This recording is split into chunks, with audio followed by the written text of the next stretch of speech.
est ancien journaliste et il est écrivain. Il vient de publier Sacré Paris, marcher avec les saints. Nous allons en parler tout de suite avec lui. Philippe Bornet, bonjour. Bonjour, Martial Bild. Merci d'être avec nous sur les studios de TV Liberté. Voilà de quoi effrayer nos laïcards en cours, notamment à l'Hôtel de Ville à Paris. Plus de 300 saints ont vécu dans la capitale. Plus de 300, absolument. Mais rassurez-vous, je n'ai pas parlé des 300, seulement une vingtaine. Une vingtaine. Bon, alors nous allons jeter un coup d'œil, si vous le voulez bien, et marcher un instant avec les saints, et la vingtaine de saints que vous avez retenus. Et moi, parmi cette vingtaine, je n'en ai retenu qu'encore un petit nombre. On va commencer tout bien, tout honneur, par le premier évêque de Paris. C'est le saint titulaire d'une basilique cathédrale, Saint-Denis. Et patatras, on en a deux pour le prix d'un, si vous me permettez l'expression, puisqu'il n'y a pas eu un Saint-Denis, mais il y a deux Denis pour un saint. Oui, mais l'autre Denis est un saint homonyme qui n'a pas vécu à la même époque. Et pendant longtemps, on a confondu les deux saints. Ce fameux Denis, qui est d'ailleurs donné son nom à une des églises catholiques d'Athènes.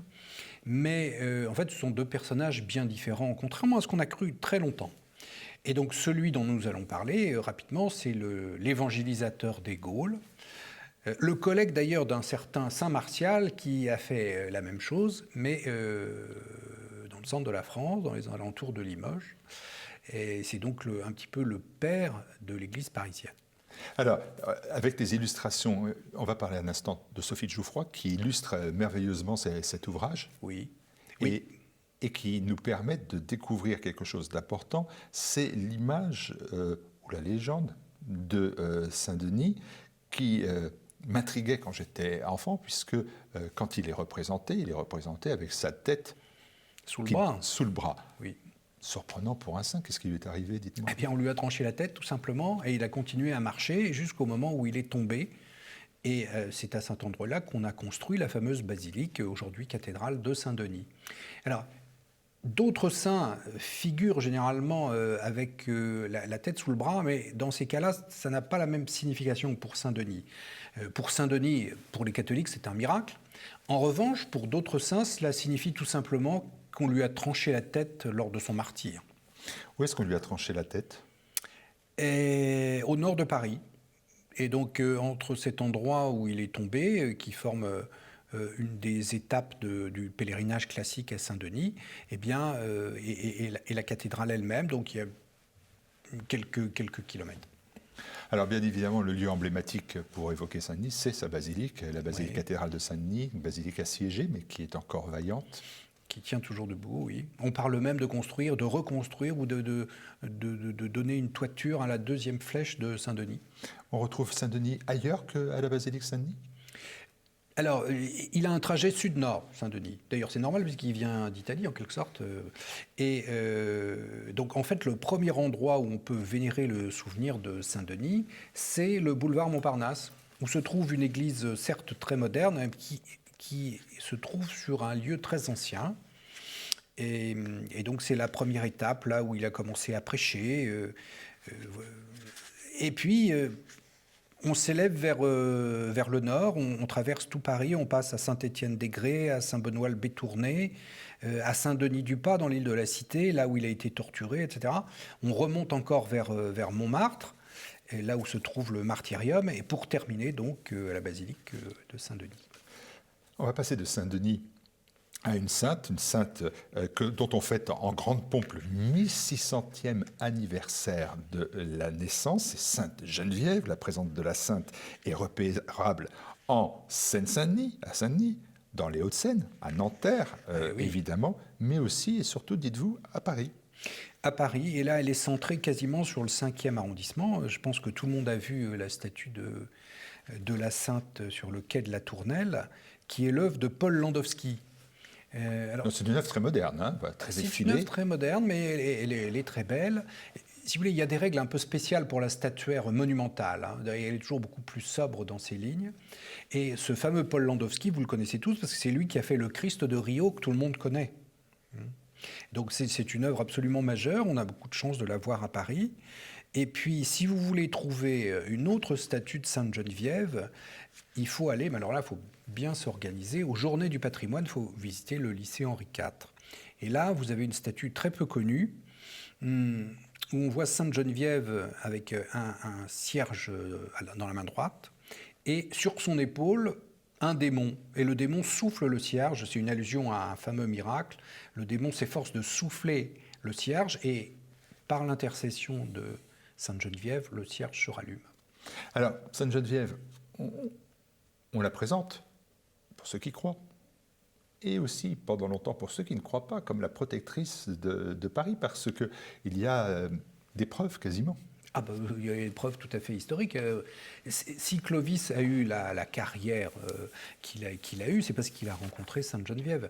Sainte Geneviève a une autorité sur le peuple parisien qui va faire... Une autorité politique, hein. Une On autorité n'est pas seulement politique. religieuse, hein. Non, On est d'accord. non. Elle est d'une famille d'ailleurs riche. Ce n'est pas une sainte pauvre à l'origine. Et elle a une capacité à mobiliser le peuple de Paris qui est assez extraordinaire. Elle le fera d'ailleurs à de multiples reprises. Et Clovis va comprendre qu'il faut en quelque sorte essayer d'imiter Sainte Geneviève. Son objectif politique, c'est d'avoir sur le peuple gaulois qui se trouve à Paris la même autorité que Geneviève. Parce que lui, si vous voulez, quand il donne un ordre, il est obéi par ses guerriers francs. Mais lorsqu'il donne un ordre aux Gaulois, ça ne suit pas. Ça ne suit pas parce qu'il ne fait pas partie de la communauté. Et petit à petit, avec le temps, il va comprendre qu'il faut se convertir, probablement d'abord pour des raisons uniquement politiques, mais aussi parce que Clotilde a beaucoup aidé pour une conversion qui semble quand même tout à fait authentique. Sainte Geneviève a un parcours impressionnant, une femme politique, une femme religieuse exemplaire, et après sa mort, des pérégrinations pour son corps, pour les restes, pour l'ensemble du testament, je veux dire physique, de la sainte, des pérégrinations incroyables. Alors, il faut rappeler qu'à la Révolution, on a brûlé beaucoup de reliques et le corps de Sainte Geneviève a disparu. En fait, il reste quelques parties de son corps, en particulier un doigt, qui ont zigzagué en France.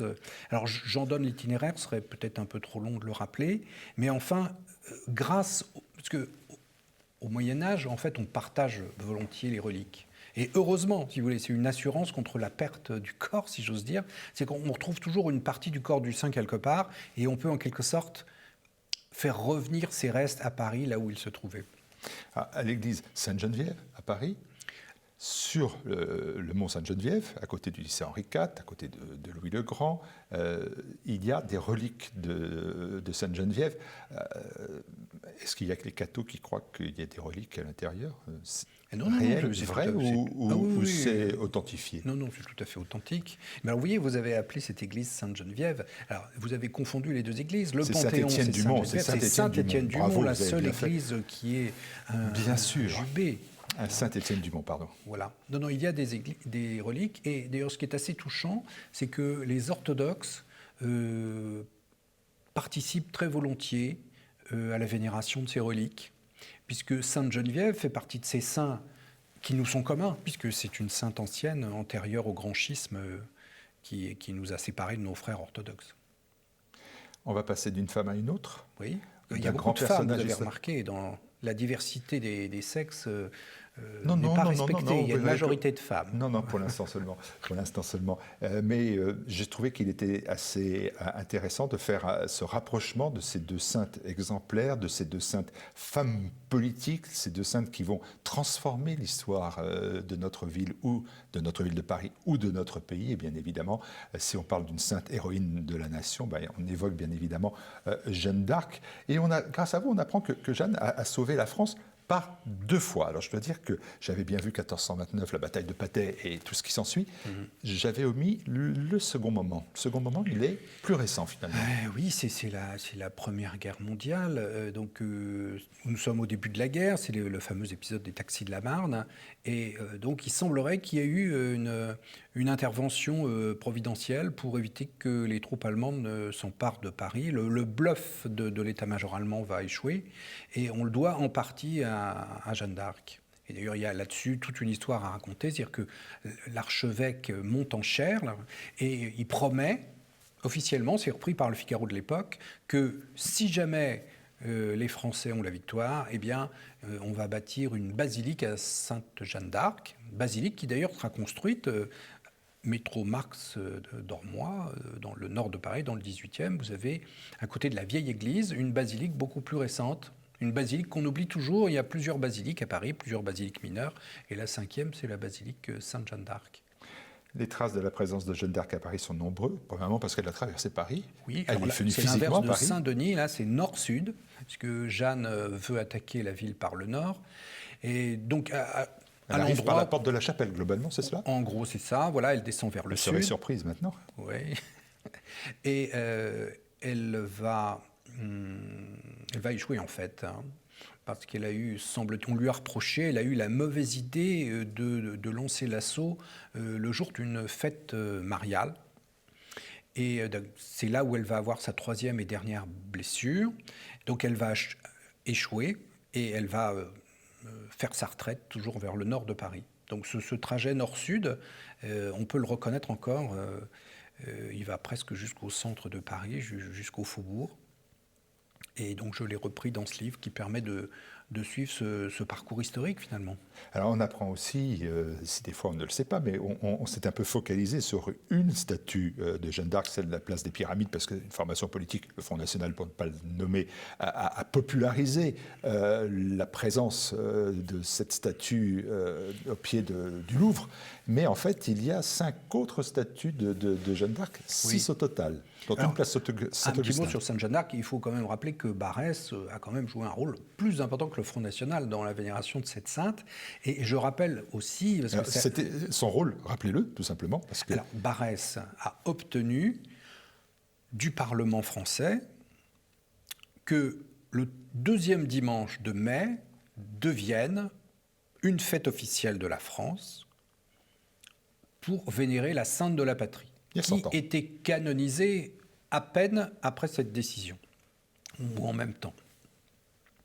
Et donc, quand vous fêtez Sainte-Jeanne d'Arc, c'est aussi obligatoire que le 14 juillet ou le 11 novembre, en France en tout cas. C'était il y a 100 ans, et de Barrès à Jean-Marie Le Pen, d'autres formations politiques patriotiques vont chaque année rendre hommage à la sainte héroïne de la patrie. Mais la sainte plaît à tout le monde, si vous voulez. Pour la gauche, elle est la fille du peuple. Pour les autres, elle est la sainte qui finalement est le chef d'état-major des armées françaises, puisqu'elle l'était véritablement, sinon en droit, du moins en fait. Pour les catholiques, si vous voulez, il ne fait pas de doute sur sa sainteté. Donc si vous voulez, en France, tout le monde peut se reconnaître dans Jeanne d'Arc. Et c'est d'ailleurs une des raisons pour lesquelles elle est aussi connue à l'étranger. Alors, pour en revenir aux statues... Aux 6 statues. Aux 6 statues, il y en a 6. Alors, je ne sais pas si je vais les retrouver toutes, mais ça peut faire l'occasion d'un petit quiz. Alors, vous avez un film, d'ailleurs, de Sacha Guitry qui dit il y a 3... Je ne sais pas si vous avez connu ce film. Il faut se retrouver au pied de la statue de la Sainte. Et en fait, on se trompe. C'est une suite de quiproquos dans le film. Alors, il y a naturellement celle que tout le monde connaît qui est aux Pyramides. Vous en avez une autre, voilà, qui se trouve dans le 13e arrondissement, boulevard Saint-Marcel. Vous avez celle qui se trouve à côté du cercle militaire. Mais vous en avez une 4e. Alors, attendez voir. Donc là, c'est sur la façade de Montmartre, à côté de Saint-Louis, à peu près au même niveau. Ça y est, j'ai les 6, donc je pourrais vous aider. Oui, alors vous bien. Alors la 5e, dans le 18e arrondissement, c'est celle que nous avons évoquée à l'instant même. Elle est devant la basilique, une statue de Maxime Réal d'Elsart, si ma mémoire est bonne. Et 6e dans les quartiers bourgeois du 16e arrondissement. À côté de l'ancienne église Saint-Honoré-des-Loups. Voilà, et bien vous avez trouvé les 6, le quiz est gagné. On continue, allez, on passe cette fois-ci de Jeanne d'Arc à d'autres saints. Alors, il y a des saints qui ont été présents à Paris, d'autres qui ont laissé des traces de leur présence, d'autres qui ont laissé des traces par des œuvres. Je pense par exemple à Saint-Louis, la Sainte-Chapelle, évidemment, qui est un joyau du patrimoine parisien et mondial. Oui, tout à fait. Il y a même des saints qui n'ont jamais été présents à Paris, qui sont présents par leurs reliques, comme Saint-Lambert. Enfin, je n'ai pas traité Saint-Lambert, parce que sur les 300 saints qui sont passés à Paris, vous ne pouvez pas tous citer. Mais c'est vrai qu'il y a plusieurs manières pour les saints d'être présents dans la capitale. C'est ce qui fait d'ailleurs de Paris, à mon avis, après Rome, immédiatement après Rome, la ville, je dirais, la plus catholique au monde. Énormément de saints sont passés, et en grande partie en raison de l'attrait qu'exerçait la faculté de théologie de Paris. En fait, qu'est-ce qui attire les intellectuels? C'est la liberté d'expression, qui nous manque, à mon avis, aujourd'hui. Or, à l'époque, Paris se trouve essentiellement sur la rive droite, et le roi dit que sur la rive gauche, la rive alternative, on va établir une faculté où, finalement, c'est le doyen lui-même qui va avoir la police entre les mains, qui va faire la police. Et donc cette liberté qui a fait de la faculté de théologie de Paris la plus grande d'Europe, elle a attiré pendant des années tout le gratin, si j'ose dire, catholique de l'époque, comme saint Thomas d'Aquin, saint Albert, etc. Enfin, ils sont innombrables à être passés à Paris pour cette raison. Ah, il y a des saints qui passent et il y a des saints qui restent, Oui. qui résident pour toute éternité à Paris. Oui. Je pense par exemple, et on l'oublie souvent, à Saint-Vincent de Paul. Alors, Saint-Vincent de Paul, c'est le grand saint parisien. Moi, j'ai fait un chapitre sur Saint-Vincent de Paul qui était tellement touffu qu'on a eu beaucoup de mal à le mettre en page avec les éditions du Cerf, parce que entre la rive droite et la rive gauche, il y a bien 50 stations à visiter à propos de Saint-Vincent de Paul. En plus, Saint-Vincent de Paul a beaucoup bougé. Il a résidé à différents endroits de Paris. À une époque, il vivait chez les Gondis sur la rive gauche. Après, comme tout le monde sait, il est allé dans le nord de Paris, sur la colline où se trouve l'église qui porte son nom. Il a été au Louvre, il a été l'aumônier des galères, donc il était à côté de l'Institut du monde arabe. Si vous voulez, il a zigzagué sans arrêt dans Paris. Aujourd'hui, on le retrouve, on peut l'honorer, prier avec lui, rue de Sèvres. Oui, Dans c'est le là où est 7e son arrondissement. corps. Alors, Et c'est pas si connu que ça. non, il faut le dire, il faut le répéter, dans le fameux hôtel de l'Orge, pourtant, qui est quand même très beau. Son corps est présent. Il n'a pas bénéficié, comme certains saints, de ce qu'on appelle l'incorruptibilité. Il a été conservé, si vous voulez. Mais enfin, son corps est là. Il a été l'objet attentif des Parisiens. On trouve par exemple à Sainte-Marguerite, dans le 11e arrondissement, toute une série de tableaux magnifiques, des grandes toiles qui ont été peintes pour glorifier sa canonisation. Et c'est là où il se trouve, derrière l'autel. On peut monter pour lui dire un petit bonjour. Saint-Vincent de Paul qui a donné encore aujourd'hui beaucoup de laïcs qui, avec les associations Saint-Vincent de Paul, aident les plus fragiles des Parisiens. Saint-Vincent de Paul s'est occupé de tout, des enfants trouvés. C'est un saint qui n'est pas très connu pour avoir réalisé un grand nombre de miracles, mais surtout pour son activisme social, en fait. C'est un saint qui est, de ce côté-là, bien de notre époque, qui est très différent d'autres saints plus mystiques, et qui vraiment est partie prenante dans la vie sociale, guerrière du grand siècle. De Saint-Vincent de Paul, si on passe le temple de la Consommation qui est le Bon Marché à Paris, on est à côté encore d'un autre saint qui est une sainte, Sainte Catherine Labouré. Ils sont à 100 ou 200 mètres l'un de l'autre. Voilà, Il y a des siècles de différence entre eux, bien sûr. Oui, mais on n'a que quelques centaines de mètres à faire. Et puis on peut rajouter à ce triangle béni Saint-Ignace. Saint-Ignace, c'est un peu le QG des Jésuites à Paris. Toujours rue de Sèvres. Oui, toujours rue de Sèvres. Et vous avez un très grand nombre de saints présents avec leurs reliques. Voilà. Mais pour revenir à Catherine Labouré, donc c'est une sainte bourguignonne. Bon, j'aime bien pour le dire, parce que moi je suis bourguignon, donc je suis très fier d'avoir comme pays, comme on dit, Catherine Labouré. Donc Catherine Labouré, c'est la sainte des apparitions de la Vierge rue du Bac. Comme beaucoup de gens le savent quand même. C'est le premier lieu de pèlerinage à Paris. Ce sont des centaines de milliers de personnes. Là aussi, on l'ignore. On voit le temple de la Consommation, on voit moins la chapelle de la rue du Bac. Ah, la chapelle de la rue du Bac est vraiment un point d'appel pour le monde entier. D'ailleurs, il n'y a qu'à voir les gens qui s'y pressent. On vient de tous les continents. On vient de tous les continents. Et On trouve d'ailleurs plusieurs représentations. On trouve le corps de la sainte, tout simplement, hein, avec parfois la fameuse chaise où la Vierge se serait assise lorsqu'elle est apparue à Catherine.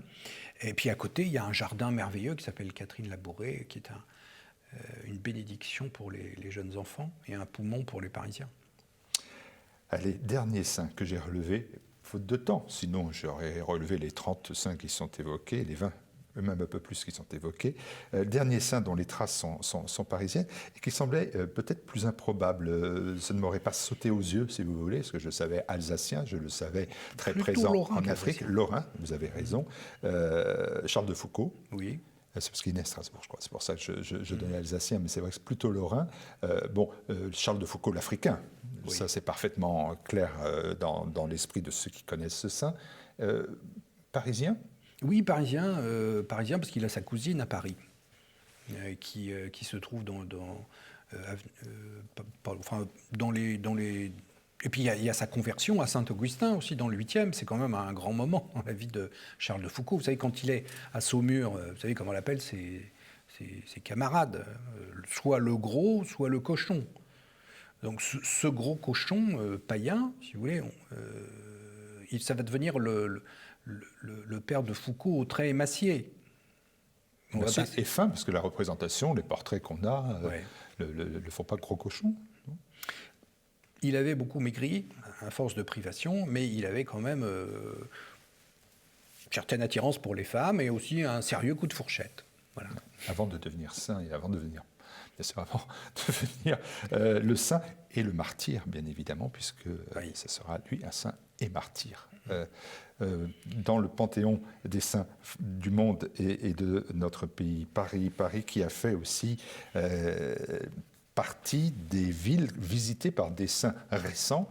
Je pense à celui qui dit « Paris, qu'as-tu fait de ton baptême ?» Saint Jean-Paul II, celui-ci, en tant que pape, et pas en tant que saint, mais en tant que pape, s'est rendu dans la capitale au moins par 2 fois. Par 2 fois, et il s'est incliné sur la tombe de quelqu'un qui va peut-être devenir un saint, que nous connaissons bien et que nous aimons ici, qui est donc Jérôme le Jeune, qui peut-être va devenir bienheureux. En tout cas, on peut le considérer comme vénérable, puisque d'une certaine manière, le processus qui peut mener à une béatification est déjà commencé. Alors là, c'est un saint surprenant, Saint Jean-Paul II, parce que si vous faites la liste des endroits où il s'est rendu, vous allez aller de la place de la Concorde au Champ de Mars, du Champ de Mars au Parc des Princes, des Parcs des Princes à la rue du Bac, de la rue du Bac, je vais arrêter là. Les lieux vont être surprenants. Quand vous allez mettre le Parc des Princes au milieu de votre ouvrage, cela va surprendre. Et pourtant... Les saints sont partout, on ne peut pas les éviter. Ils se déplacent, ils viennent à nous et... il y a un proverbe qui dit lorsque le prophète ne va pas à la montagne va au prophète. Voilà. Donc le Parc des Princes qui a accueilli Jean-Paul II et pas seulement Mbappé.